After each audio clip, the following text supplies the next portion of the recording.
morning, Likouté Moharan, Zayin Tinyana.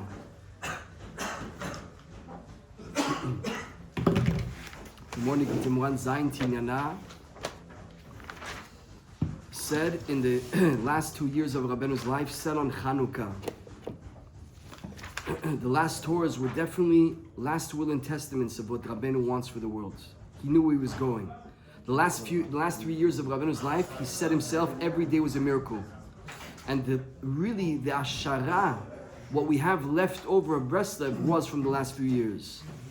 So this Torah has a lot what we have to be ma'amik in it to get the direction that Rabbeinu wanted. We're in Ot Gimel, and Rabbeinu said that the greatest pity that could be is when a Jew is falling into a sin. We're very happy with our lives. We have Shabbat, we're eating kosher, we have tefillin, we come to a shir, we feel fulfilled, we went to Uman, we give tzedakah, we did Rosh Hashanah, we did Yom Kippur, you're learning Torah, every second is a mitzvah, you give tzedakah, you marry your kids in holiness, your wife, a woman goes to the mikveh, you're Gan Eden, it's Gan Eden. People are living a Gehinam. It's a Gehinam of life without Torah. It's a Pashut, a Gehinam. And sometimes we forget about the people on the outside because, Shalom alay nafshi, I'm doing good, I'm making money, the guy doesn't have what to eat, I'm making money. There's people starving over there, but I'm doing okay. In physical things, it's one thing, but in spiritual things, it's also the same. Am Yisrael is one, especially us, the Sfardim. We all have cousins, we all have family members that went crazy places. And this is the greatest pity that could be. Sometimes we forget about that because we're busy, but the tzaddik does not forget about that. The tzaddik's job, he has been given the mission, he has been given the soul, he has been given the strength. It's like the chatufim. There's chatufim that, yes, we all prayed, yes, we all cared, but some, at the end of the day, you have your life. But the parents did not forget for 1 second. You didn't cry when you saw when they got united? Did you cry when you saw the parents reuniting? You cry, right? You see, finally, I imagine the longing of a parent for 2 years, but the tzaddik sees every Jew like that the same. The tzaddik is the father of every Jew, and for him, the suffering of averot and the sins and the averot and the gamma brit and all the shtiyot, all that is the same as somebody being captive by Hamas. And you should know that even though the tzaddik has a mission to be happy all day, because happy is success, the Breslevers were known to be, people said they were bipolar. I'm exaggerating. Because they're crying all night and dancing all day. At night, you see the tzaddikim, that they're sameach in the day, freilich, hakol tuv, because they know, yesh hakol yitapech letovah. Even from the tunnels of Hamas, hakol yitapech letovah. We're going to get back the land. There's going to come out good. There's no bad. So they know that even where the Jew fell, it's going to turn out good eventually. But in the middle of the night, they cry every night for Klal Yisrael. That is Tikkun Chatzot. You're crying for the Bet HaMikdash. You're crying for the Jew that is the Bet HaMikdash. The Jew is the Bet HaMikdash. The Jewish nation, as they are in their entirety, their spiritual level is the Bet HaMikdash. No holy nation, no Bet HaMikdash. That's what they're crying for. They're crying for the tzaddik. The tzaddik emet feels he has been given. You've been given the power to bring the whole world back to tshuva. So you have the full pity on the nation.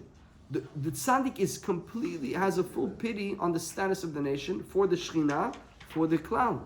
And his whole mission, every single second, a parent with a kid in Gaza, every second is thinking, how do you get him out? Every second, how do you get him out of the tunnel? The tzaddik is thinking every second how to get Am Yisrael out of this captivity of avirot. And everything he did was only for that, even though he knows that everything is min hashamayim. So he prays, but he can't force issues. But he puts the dat in. That's what it says here. And all these surim sheba'olam are nothing. All the suffering in the world, captivity and suffering and being in a cage, could there be worse than that? Could there be worse than what we just saw on these people for 2 years, miskinim? Could there be worse? I don't think there could be worse. There's not worse than that. All the suffering, that's nothing, says Rabbeinu, compared to a sin. It's nothing. It's nothing. And then Rabbeinu says something amazing. Vafiru, look in Od Gimel, first one. Vafiru sheyesh ladam yisrin. when a person suffering. Im en baem avonot, if the suffering is not accompanied with sin, enam nichshavim misurim klal. This is not the definition of suffering. Ze bechinat en yisurin belo avon. There is no yisurin belo avon. Simple pshat what the Gemara says. If you see that you're suffering, if you see that things are not going good for you, do a cheshbon nefesh. It's midah keneged midah. Hashem loves you. Hashem wants your good. A parent wants good for the kid. The kid is fooling around. The kid is not acting respectful. The kid is mizazeh. You give a patch to the kid. A little, hey, what are you doing? Puff. You give a hit. I'm not condoning hitting kids today. You can't hit kids. But you know what I mean. You give a punishment. You're going to take a time out. You're going to sit in the corner. You're not going to get the candy. You're not going on the trip. Why? Think about what you did. The same thing for us. Hashem loves us, but then you want to punish the kid? You want to kiss the kid? You want him to have good? You want him to go on the trip? You want him to get the candy? Come on. You're my life. You're everything. Everything I have is for you. So you just fix and go forward. Same thing with us. So simple pshat. If you have Yisurin, do cheshbon nefesh. If you have, and usually if Hashem will give you the ability, Rabbi Shaul, to meditate. If you do the job of meditating on what your suffering is, you will know where your sin is. Because it's midah keneged midah. One person has, I had a blocked ear for 1 month. A blocked ear for 1 month. Killer. Huh? Killer. Oh, it's still 10% blocked. A what? A blocked ear for 1 month. Oh, yeah. It wasn't hurting. It wasn't hurting. But can't hear. It's like But handicap. you even to speak, you're off. Everything is off. Now, I thank the Hashem that I wasn't in pain. I thank the Hashem. Thank you, I'm not in pain. Because Rabbeinu says, because the suffering can make you go nuts. So what do you do to make the suffering not make you go nuts? Is you find some way that it could be worse. Okay, have a blocked ear, but it's not an ear infection. It could be hurting. It's not hurting. Can still walk, can still, okay, a little uncomfortable. So, but now why do I have a blocked ear? So maybe I have to be more careful not to listen to Lashon Hara. Maybe I have to be more careful to listen to Kaddish. It's, and the higher you are on a level, Or you have to what, listen to advice. Listen to advice. To many things. To listen to the It's, Shah. Whatever it is. You see that, but if I just let it go by without inspecting what the reason of my blocked ear is, it's chaval on the blocked ear. Think why you have a blocked ear. Every time you have even big or small, and the higher level you are, the more Hashem is going to refine and it's Hashem wants you, and He'll even once you try to introspect, He's going to give you. And Yisurin belo avon. In general, if there's Yisurin, there is avon. In general, but Rabbeinu says a drash. And Yisurin belo avon. So simple pshat is you will not have a blocked ear if you listen well to Kaddish. You will not have a blocked ear. But if you have a blocked ear and you listen well to Kaddish, so it's not called Yisurin. En Yisurin belo avon. Pshat. She'en baem avon. Enam Yisurin klal. They're not called suffering. Pirush. Kikar Yisurim em rak shenofnin bavonot. Suffering is from the sin. Vezeu ikar harachmanut. Nerachem al Yisrael. In other words, like we said, there are tzaddikim, there are different reasons why a person can suffer. The Chovot HaLevavot explains that Hashem wants to give merit to a Jew. So imagine a Jew that's a tzaddik.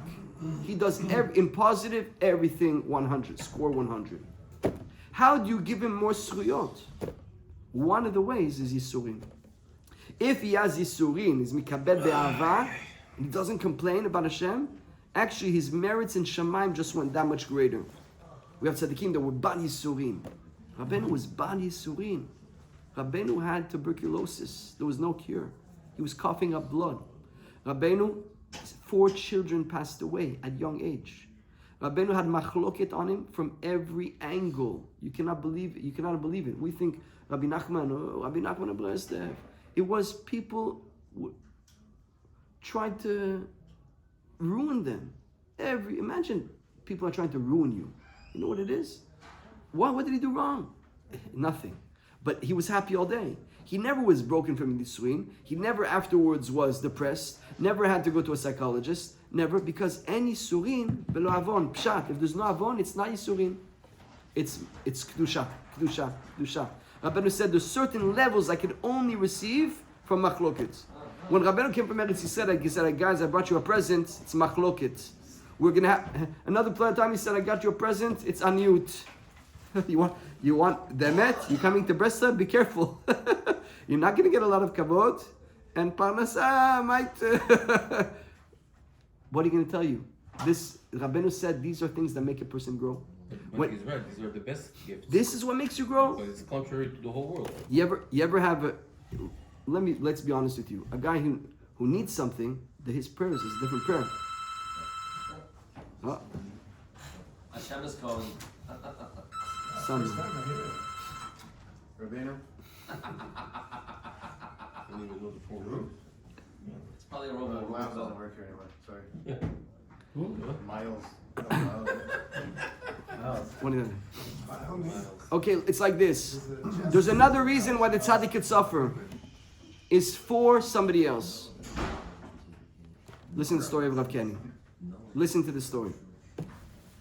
There was the Rav Kenny Zatzal, you would know from what he said what's going to happen. If you spent enough time with him, he wouldn't.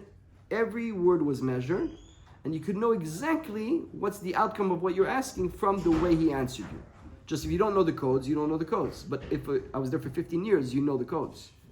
So one guy came, he told to the Rav, a cousin of his is sick in Australia, very sick. The Rav said, Hashem Yazor. Hashem Yazor by means the Rav is trouble. Yeah. If the Rav says, En malidog, akol beseder, shena refuah, if you hear the words shena refuah shlema, then everything is good. If you said, if it's tzrichim tefillot, it's pashut tzrichim tefillot. Tzrichim tefillot means by the Rav, if you pray, we can fix it. If he tells you, nitztaref li tefillatchem, I'm going to pray for you. That's good. It's not fixed already, but it could work out. If it's Hashem Yazor, it's Hashem Yazor. Meaning you need miracles over here. Wow. And so he told the guy Hashem Yazor, Hashem Yazor, Hashem Yazor. Now the guy knows there's a Rav Tzaddik, but he doesn't know the codes of the Rav. So he doesn't know Hashem Yazor means you better start giving tzedakah and doing things because it's not looking good. That's what it means. So the guy tells the family, the Rav said everything's good, you have nothing to worry about, I don't even think you need the treatments. The guy went. So now the months go by, the person's dying. The person's about to die. The person's kapshut about to die. The guy comes to the Rav and says, Rav, the person's dying. Said Hashem Yazor. Said, but Rav, I told him that you said everything's going to be fine. I said, what did you say? He said, you said everything's fine. I said, I said everything's fine. I said, yeah, the Rav said everything's fine. The Rav put his head on the table for 5 minutes. Yeah. He came up red. He said, okay, it's going to be okay. Aber pam haba takshiv lema shomrim. Listen to what I'm saying. And if I remember well, the Rav got sick right after. The guy got healed. The guy healed, but the Rav got sick. The tzaddik could pay for you. But sometimes they don't have the kochot anymore. There's the story of the Chavetz Chaim, that a guy was very sick. He had a 1 in a million illness. He came to the Chavetz Chaim. Chavetz Chaim said, go find in that little shul, in that little village, an old man, get a bracha from him.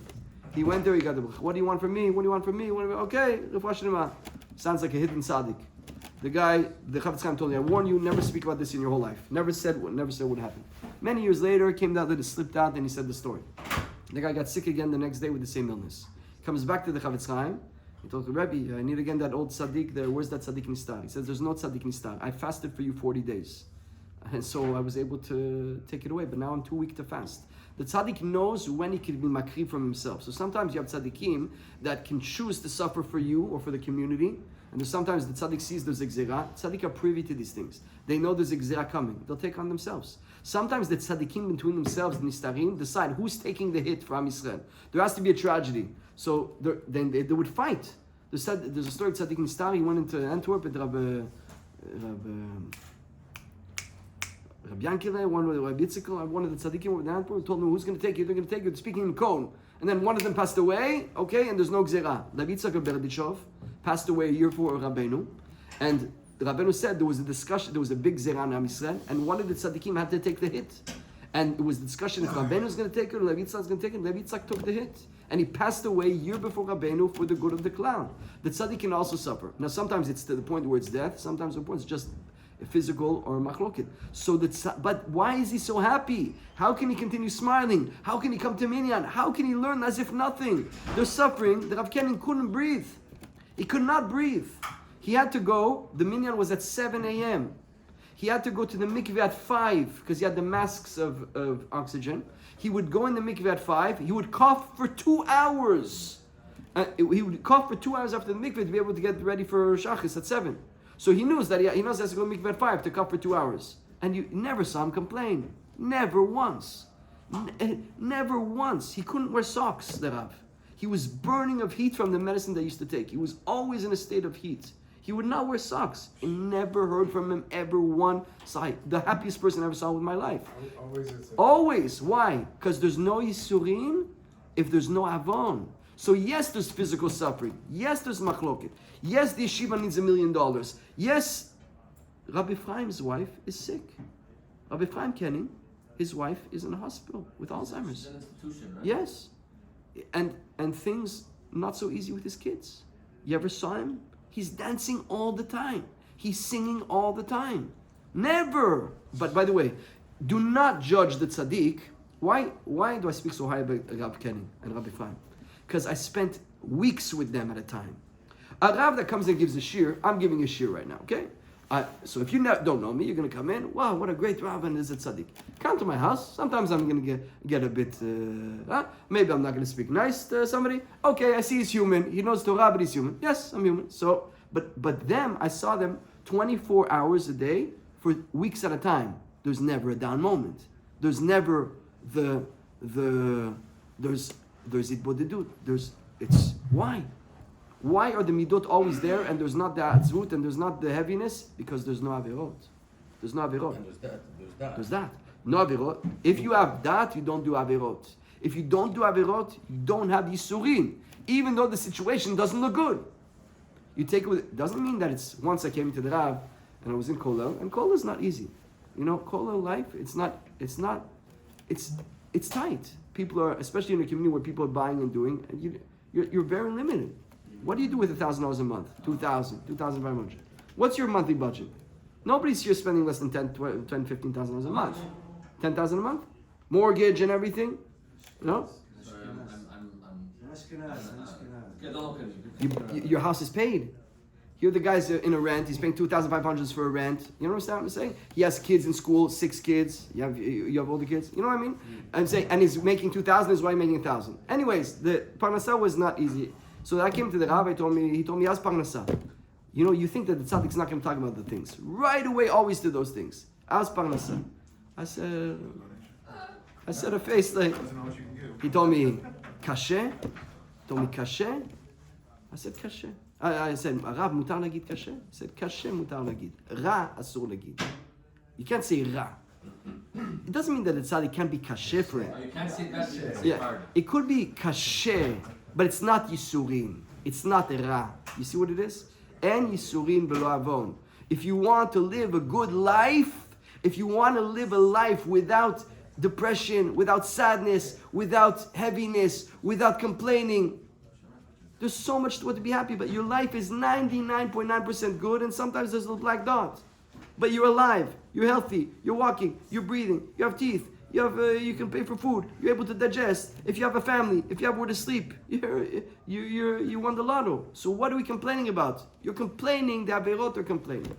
The averot go into the neshama, give a bitterness, and you know what to complain about. So you complain about this, you complain about that, you complain about the other thing.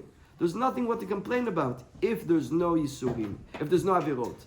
The averot cause the yisurim. So the pity on us, the pity on Am Yisrael, the pity. Now we don't really believe that. We believe it sort of. A little peak, a little something, a little lashon hara. That's okay. It's under the rug. The tzaddik knows it's not under the rug. He has such pity on Am Yisrael. What can I do to make sure they don't have averot? Because the yisurin, the greatest yisurin is the averot. How much time do we do, guys? We did 25 minutes. Chazak bo. Exactly.